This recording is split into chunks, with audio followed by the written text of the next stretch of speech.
Hello and a warm welcome to Radio Prague International with me, David Vaughan. When I made the series In Their Own Words, telling the story of Czechoslovakia through the radio archives, I did not include the events of 1968, the Prague Spring, the subsequent Soviet-led invasion, and its bitter consequences. This is the first of two programs to fill that gap, giving us insights into the period through the voices of those who lived through it.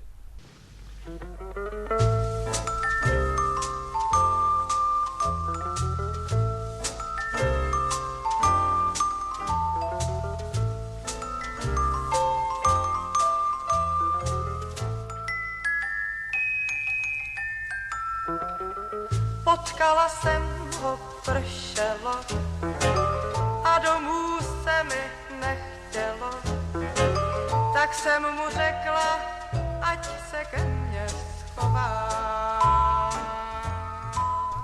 The 1960s are often remembered as a golden age in Czechoslovak radio.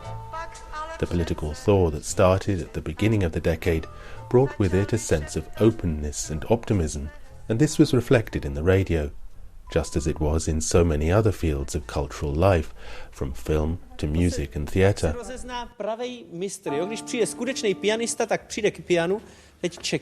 The satirical cabaret of Prague's Semaphore Theatre featured quite regularly on the airwaves. As the political atmosphere relaxed, the two stars of the cabaret, jazzmen and actors Jiří Suchý and Jiří Schlitter, found their way onto the cultural mainstream. Mohl ovšem za dolary.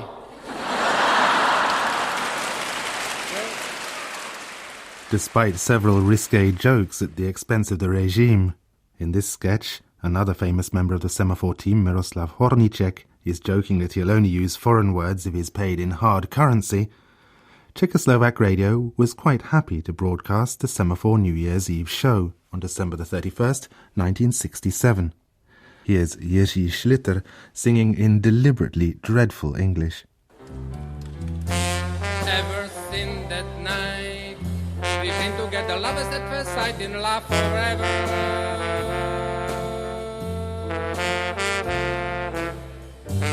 It turned out so right for strangers in the night.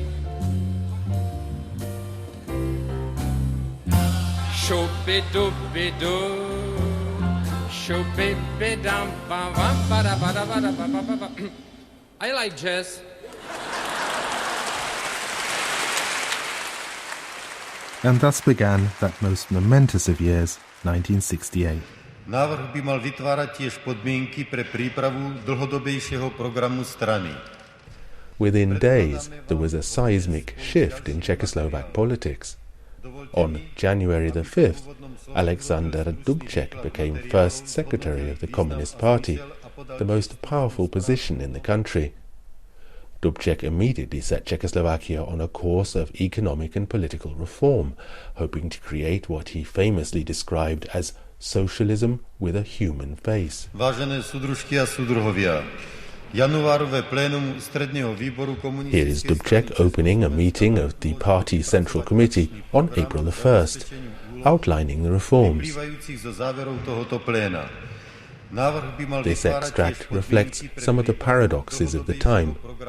Dubček's sincere belief in change and his real enthusiasm at public support for the reforms is evident, but at the same time he was at heart a party man, and the speech is veiled in familiar jargon about the leading role of the Communist Party. Zvláštnosť celého tohoto procesu tkvie v tom, že bol v najväčšej časti hlavne jeho... What has made this whole process so special, he said, is that above all, especially in terms of the pace of change, it has been determined by the creative and spontaneous activity of the broad mass of the people, with the communists in the vanguard. In this spirit, and in accord with the plenary session of the Central Committee of the Communist Party of Czechoslovakia, people have acted without the slightest manipulation and without being given commands from above. The role of the party is to recognize people's understanding, to raise it to a higher plane, to support progressive thinking and acts. Dotvárať ho, zušľachťovať, vyzdvihovať progresívne myslenie a činy. A few days later, on April the 5th, 1968, Dubček took reforms a step further. The so-called action program of the Communist Party was announced, and one of its most important steps was to lift press censorship. Suddenly all sorts of new programs appeared on Czechoslovak radio and television, with titles like Face to Face, Public Interest, Investigations, Where Are We Heading, Facts. But the Soviet Union was watching closely and put ever greater pressure on Dubček to reverse the reforms.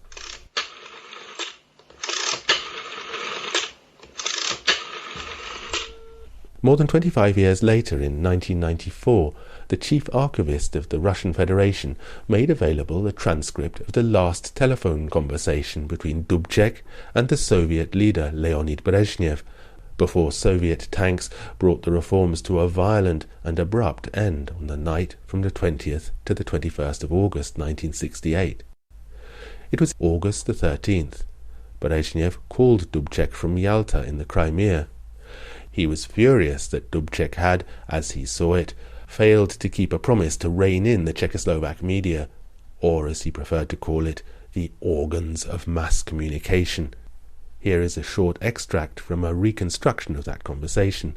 It was broadcast by Radio Prague in 2003, narrated by Pavla Horáková, with Rob Cameron in the role of Brezhnev and myself as Dubček, whom Brezhnev addresses as Sasha, the familiar form of his first name. But Sasha, the problem isn't in the fact that you met with journalists. We came to an agreement when we met. We agreed that all mass media, the press, radio, television, will be brought under the control of the Central Committee of the Communist Party and the government, and that all anti-Soviet and anti-socialist publications will be stopped. In the Soviet Union, we're keeping our side of the deal and are not engaging in any open criticism of Czechoslovakia. But as far as the Czechoslovak organs of mass communication are concerned, they are continuing unhindered to attack the Soviet Communist Party, the Soviet Union, and there have even been cases of attacks on leading figures in our party. They're calling us Stalinists and things like that. I ask you, what is that supposed to mean? Dubček responds with silence. As the conversation goes on, Brezhnev's tone gets more aggressive. Again, he wants to know why the reformists have not yet been purged from leading positions.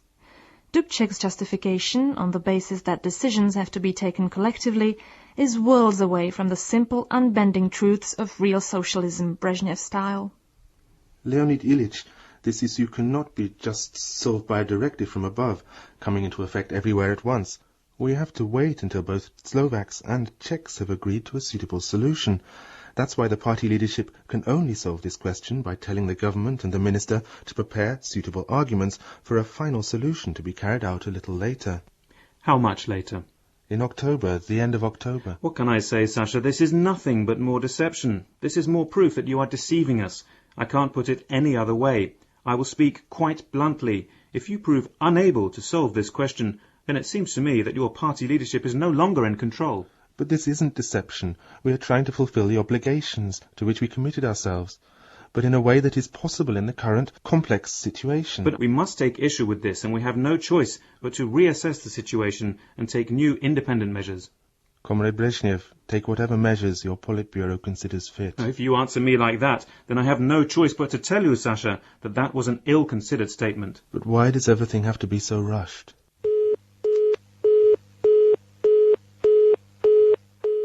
The answer to that question came a week later. On the 17th of August, the Kremlin took the decision to occupy Czechoslovakia. On the night from the 20th to the 21st of August, the occupation began.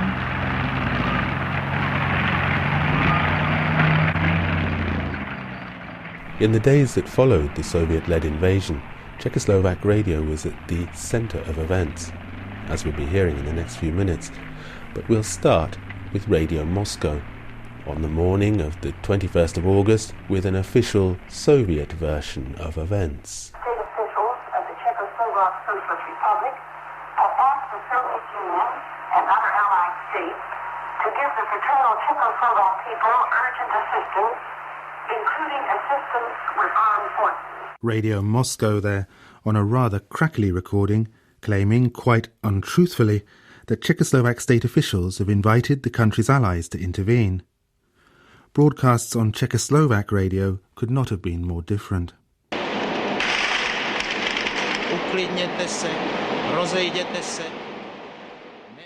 As Soviet tanks gathered outside the radio building, reporters did their best to carry on broadcasting. Here is the radio's richest. Ještě tady máme zprávu skupina vedoucích pracovníků ministerstva československých zahraničních. After calling on listeners not to risk their lives by gathering outside the radio building, he states that the Foreign Ministry has asked the radio to broadcast a message that the borders of Czechoslovakia have been broken illegally and against the will of the state and party, and he appeals to people not to resist the invaders. Vysílat už nebudeme asi dlouho, protože před budovou je sovětská pěchota, která Yezhedinspir ends by warning that broadcasts will soon be forced off the air as Soviet troops are massing in front of the building. Pěchota, která již jistě brzy obsadí budovu československého rozhlasu. The Czechoslovak president Ludvík Svoboda also recorded a message for the radio. His voice shook as he spoke. Stalo se tak bez souhlasu ústavních orgánů státu, které... He too stressed that the occupation was being carried out against the will of the Czechoslovak government. In a tone of near despair, he said he would do all he could to ensure that foreign troops left.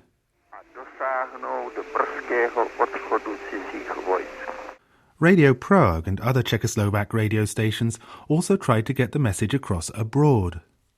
We appeal to all radio stations in Romania, Yugoslavia. Please inform about the situation in the Czechoslovak Socialist Republic.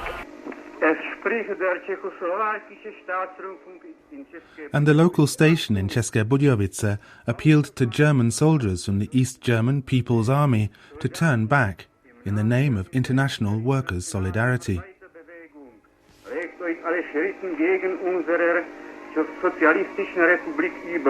Staff at Czechoslovak radio played a cat-and-mouse game with the occupying forces.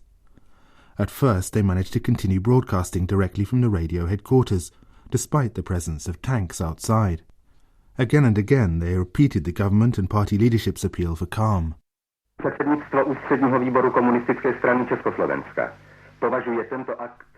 Above all, they stressed the message from the country's leaders that the occupation was unwanted and illegal.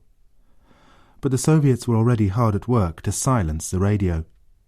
The chairman of the Central Board for Communications, Karel Hoffmann, was a political hardliner, and in collaboration with the invaders gave the order that all medium-wave transmitters be shut off. Despite his efforts, broadcasts continued. Všechny vysílače, které však máme k dispozici, byly postupně vyřazeny z provozu.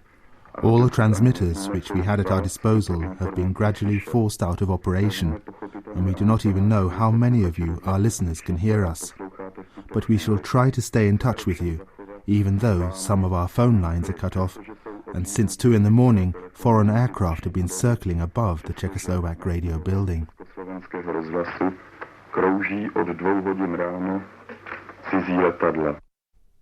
Once the radio building was occupied, radio staff went to great lengths to keep on the air, taking risks and improvising at every step. Dear listeners, we must now leave you as the army of occupation is on its way, but we hope that shortly we'll be able to start broadcasting again from another private apartment. In the following days, Radio Prague, which then as now served as the radio's international service, was to play a central role. This is Radio Prague, Czechoslovakia, broadcasting continuously in English, French, German and Italian, as well as Czech, and bringing you late news bulletins and reports as we receive them of the situation here in occupied Czechoslovakia. Radio Prague became the voice of free Czechoslovakia to the world, broadcasting through mobile transmitters, which ironically had originally been provided by the Soviets. It could be heard loud and clear throughout Europe. We are transmitting in the 49-meter band on 6.055 megacycles. However, since this frequency is being jammed, Please tune us in by turning slightly to the right or left of this position on your radio dial. 40 years later, Jiří Dienstbier, who had taken part in the secret broadcasts, remembered just how central a role they had played in keeping people informed. It was very important because it was the only means of communication at this moment which kept the whole nation informed. It was a guarantee of unity of the nation because people knew that no one collaborated here, president, governments, so some local collaborators couldn't succeed because people knew exactly what's happening. Earlier in the evening, young men had gotten a truck going in which they flew flags and shouted, "Dub Czech Svoboda, Dub Czech Svoboda." And then a huge column of mostly young people formed up at the bottom of the square and proceeded slowly up it towards the Wenceslas statue, the very symbol of their fight for national freedom. The invasion happened in the middle of summer. Prague was full of tourists and of international teams of journalists reporting on Dubček's reforms. Both Czech and international journalists went out into the streets to gather the views of some of the tens of thousands who were out to protest against the Soviet tanks. I am a Czech student, 22 years old. At the very moment I am recording this, the Russian tanks, prepared for any action, are standing in a big park just under my windows. I don't know whether I ever finish my studies, meet my friends abroad again, and I could count and count, but at this moment everything somehow loses its sense. At 3 a.m. 21st August 1968, I woke up to a completely different world from that one I went to sleep in. And here are two students talking to the BBC on the third day of the invasion, August the 24th. I have been spoken with many Russian soldiers. You can't explain them anything. They are like the wall. You say them why you came. They said, we are your brothers, we are liberators. I say, no, it isn't true. You must see that there is no counter-revolution, that nobody wants you, that nobody needs your help. No, I'm your friend, I'm the brother, and I came to make freedom, I came to make order in your country. They are always saying we want to fight against counter-revolution in Czechoslovakia, but I think they don't know what counter-revolution means. From January we had a new government which united the Czech nation. And now the Russians came to make another government. This is counter-revolution. I think this occupation was very bad for young people, and because young people were very happy in our republic within these 6 months from January to August. There was so big enthusiasm that you can't believe. Outside Czechoslovakia, students were every bit as shocked by the invasion, as we can hear in the following extract. This is part of a Deutsche Welle report from the then German capital Bonn on the day of the invasion, August the 21st.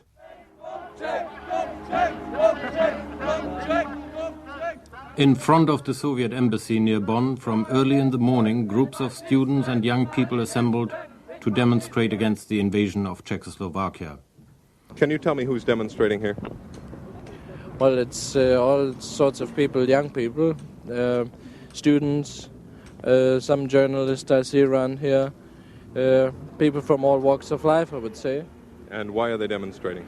Well, of course, they are all fed up with the Russian intervention in Czechoslovakia. What's your personal reaction? What was your reaction when you heard about it this morning? Well, I was gravely shocked when I was called at 4 o'clock in the morning.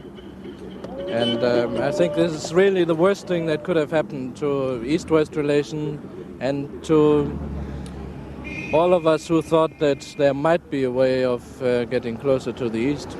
I was very, very sad because Czechoslovakia was the hope for young people in East and West, in the Eastern and the Western world, to show that democracy and socialism goes together, that there was one country trying to have a policy for people, not for some power interest just for people. And it was very, very sad news this morning. In the meantime, things were happening on the international diplomatic front. Within a few hours of the tanks crossing the border, the United Nations Security Council met for a special meeting to discuss what to do about the invasion. Czechoslovakia's ambassador to the UN, Jan Mužík, was unequivocal. We categorically request immediate withdrawal of the armed forces of the 5 states of the Warsaw Treaty and full respect for the state sovereignty of the Czechoslovak Socialist Republic. But the Soviet ambassador, Jakub Malik, was predictably defiant, repeating the mantra that the invasion amounted to fraternal assistance. Попытки империалистической реакции вмешиваться во внутренние дела Czechoslovakian. Attempts by the forces of imperialist reaction to meddle in the internal affairs of the Czechoslovak Socialist Republic and to put a wedge between socialist countries will not be tolerated. The meeting continued the next day, August the 22nd, when several countries proposed a resolution condemning the invasion. On one of the rare occasions in its history, the United States, through its UN ambassador George Ball, expressed solidarity with a socialist country. We identify ourselves with the declarations of the Presidium of the Central Committee of the Communist Party of Czechoslovakia and the Presidium of the National Assembly, protesting against the occupation of Czechoslovakia. By this time there was also growing concern for the well-being of the Czechoslovak leadership. The British ambassador to the UN, Lord Caradon, spoke up, adding drama to the meeting. On this I ask a direct question of the Soviet ambassador. Let Ambassador Malik tell us now that the President and the First Secretary of the Communist Party and other acknowledged leaders of Czechoslovakia are free and safe. Let Ambassador Malik confirm that they will not be arrested and will not be molested. Let him confirm that they will be permitted to continue to speak and work for their people. Soviet Ambassador Malik continued to be evasive. He replied with a question of his own, accusing Western countries of hypocrisy. Who drowned the villages and cities of Vietnam in blood? He also insisted that the troops had been invited into Czechoslovakia. Воинские подразделения социалистических стран, как известно, вступили на территорию. The armed forces of socialist countries, as is well known, entered the territory of the Czechoslovak Socialist Republic on the request of the country's leaders. The Security Council meeting continued for a third and unprecedented fourth day. At this point, Czechoslovakia's Foreign Minister Jiří Hayek joined the debate. He had been out of the country at the moment of the invasion, so he was able to travel to New York to deny Ambassador Malik's claim in person. No such demand was ever made. This is an act of use of force which cannot be justified by any reasons. I hardly need add that the Soviet Union, supported by Hungary, which at the time held a non-permanent seat on the Security Council, blocked the resolution condemning the invasion. The issue was quietly dropped from the Security Council agenda. Immediately after the invasion, Dubček and other prominent reformists in the government were interned and then swept off to Moscow, and for several days their fate was unknown. During that time they were bullied into signing an agreement accepting the Soviet intervention and promising to restrain the media and protect socialism in Czechoslovakia. Only one Politburo member, František Kriegl, refused to sign the document. After their return, Alexander Dubček went on air on August the 27th. This was one of those moments in history when the meanings of the words being said tell us far less than the tone in which they are spoken. Celkom otvorene chcem tiež povedať, že skúsenosť. He tried to describe and explain the situation, talking in phrases that had little meaning, and after several sentences His voice broke down completely. Vážení posluchači, prosím, abyste mi preminuli, ak tu a tam sa prejaví nejaká prestávka. He apologized to listeners and then went silent. The Czechoslovak radio journalist Margita Kolarova later remembered the moment that in many ways symbolized the tragedy of 1968 in an interview for Radio Prague. Najednou zmlknul a nemluvil. Byla pauze. There was a silence. I didn't know what to do, whether I should start saying something to apologize to the listeners, but that wouldn't have been the diplomatic thing to do. So I waited, and I indicated to the people around that I needed a glass of water for Mr. Dubček. They brought the water, and as I put the glass on the table in front of him, the sound it made brought him back to his senses.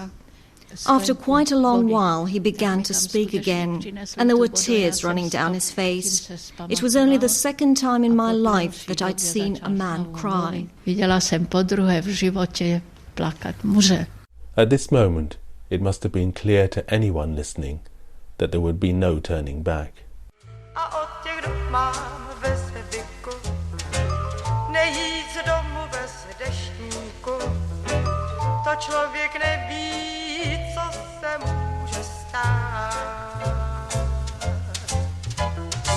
Třeba se v reště šumění můj sen ve skutek promění a přijde ten, kdo řekne mám tě rád.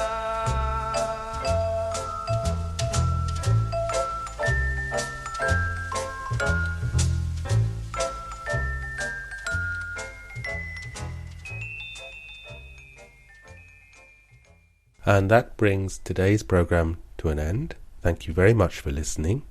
This was a special programme looking at the events of 1968 as part of our series In Their Own Words. You can write to us at english@radio.cz. For the time being, from me, David Vaughan, and all of us here at Radio Prague International, goodbye.